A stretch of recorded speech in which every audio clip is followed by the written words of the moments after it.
Hi, welcome back to the channel HardReset.Info, and today I'll tell you how to change credit card on Shein.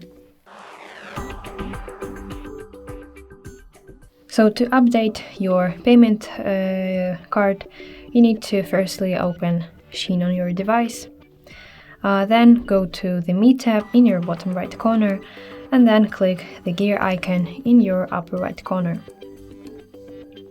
Here from the settings list, you need to choose My Payment Options, and here click Add a New Card.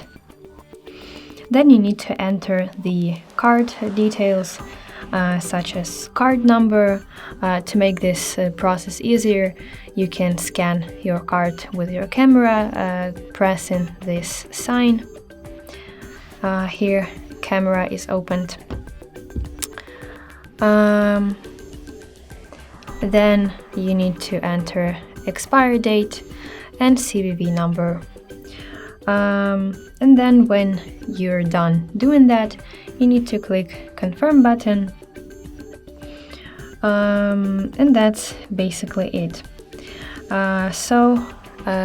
Please leave the thumbs up if you enjoyed this video and subscribe to our channel. See you later. Bye bye.